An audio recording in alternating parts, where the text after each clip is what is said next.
एक बार एक व्यक्ति एक बौद्ध भिक्षु से पूछता है, क्या आप मुझे बता सकते हैं कि ध्यान क्या है और ध्यान के दौरान हमारे साथ क्या घटित होता है?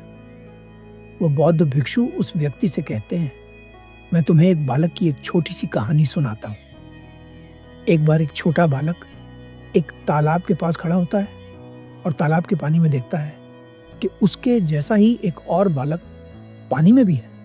वो बालक यह देखकर आश्चर्यचकित होता है क्योंकि वह पहली बार अपने आप को पानी में देख रहा है। तालाब के पास में ही कुछ छोटे छोटे कंकड़ और पत्थर पड़े होते हैं। वह बालक कुछ कंकड़ उठाता है और उन्हें पानी में डालने लगता है। जैसे ही वह कंकड़ पानी में फेंकता है, पानी के अंदर तरंगे उठती हैं और जो पहले पानी में दिख रहा था वह उन तरंगों में डूबने लगता है। उस बालक को यह सब बड़ा अच्छा लगता है, इसलिए वह और पत्थर उठाता है और उन्हें पानी में डालता है। पानी के अंदर और तरंगे उठती हैं और उसे बड़ा मजा आता है। वह लगातार पानी में पत्थर डालता रहता है और उन तरंगों को उतल पुतल होते देखता रहता है। कुछ देर लगातार पत्थर डालने के बाद उसका मन होता है कि वह दोबारा अपने आप को उस पानी में देखे, परंतु वह चाहकर भी अब अपने आप को उस पानी में नहीं देख पाता। वह और पत्थर डालता है और सोचता है कि अब मैं अपने आप को देख पाऊंगा, परंतु वह अपने आप को नहीं देख पाता। वह बालक बहुत परेशान हो जाता है क्योंकि अब उसे उस उतल पुतल में मजा नहीं आ रहा है। अब वह अपने आप को देखना चाहता है, पर उसे पता नहीं है कि जो पहले स्थिति उसे मिली हुई थी अब वह वापस कैसे आएगी। इसलिए वह लगातार पानी में पत्थर डालता रहता है, परंतु वह स्थिति दोबारा नहीं आ पाती। एक व्यक्ति तालाब के पास से गुजर रहा होता है। वह उस बालक को देखता है। वह छोटा बालक उस व्यक्ति से कहता है, जब मैं यहाँ आया था और मैंने इस तालाब के पानी को देखा था तो इसमें मैं भी नजर आ रहा था, परंतु अब मैं अपने आप को देखना चाहता हूँ, परंतु मैं पानी में दिख नहीं रहा हूँ। मैं क्या करूं?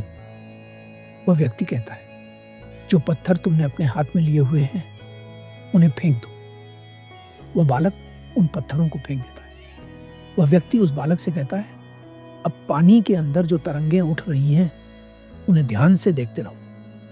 वह बालक पानी में उठती तरंगों को ध्यान से देखता है और वह देखता है कि उसका हिलता हुआ चेहरा, उसके हिलते हुए हाथ पैर पानी में उसे नजर आने लगते हैं। वो खुश हो जाता है और पानी को देखता रहता है। कुछ देर बाद पानी बिल्कुल स्थिर हो जाता है और वह अपने आप को वैसे ही देख पाता है जैसे वह पहले देख रहा था। यह अवस्था और कुछ नहीं, यही ध्यान है।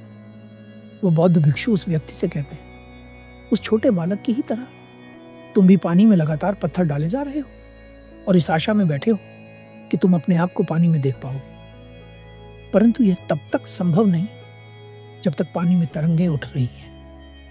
ज्यादातर लोगों को कहानी को सुनने के बाद ही सारी बात समझ आ गई होगी, पर जो लोग नहीं समझ पाए हैं उन्हें मैं समझाना चाहता हूं। इस कहानी में जो पत्थर हैं वो आपके विचार हैं और जो तालाब का पानी है वो आप हैं।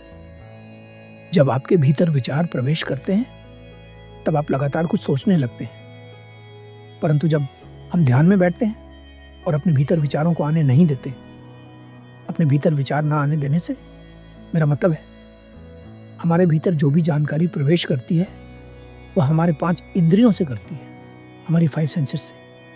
और सबसे ज्यादा जानकारी हम अपनी आंखों से ग्रहण करते हैं। जैसे ही हम किसी चीज को देखते हैं हम उसके बारे में सोचने लगते हैं। जब हम ध्यान में बैठ जाते हैं उसके बाद जो भी उतल पुतल होती है वह बस हमारे भीतर ही होती है। इस कहानी में पत्थरों को हाथ से फेंक देने का अर्थ है ध्यान में बैठ जाना और जो हो रहा है उसे देखना। जब आप ध्यान में बैठ जाते हैं और बाहर से कोई भी जानकारी नहीं लेते तो जो भी उतल पुतल है वह धीरे धीरे शांत होने लगती है। इसे आप इस तरह से समझें, मान लीजिए एक घड़ा है और उसके अंदर पानी भरा हुआ है। यदि उसके नीचे छेद कर दिया जाए तो पानी निकलने लगेगा।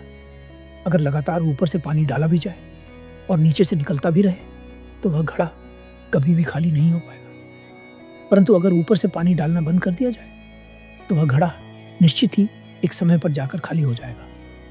जब हम ध्यान में बैठते हैं तो हमारे साथ भी बिल्कुल यही घटना घटती है। अगर हम धैर्य के साथ देख सकें तो हम देख पाएंगे कि कैसे सब कुछ शांत होता है।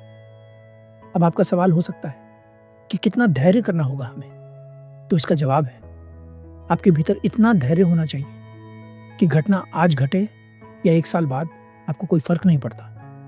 आपको पता है कि जो आप कर रहे हैं वह सही है और वह आपको आपकी मंजिल तक ले जाएगा।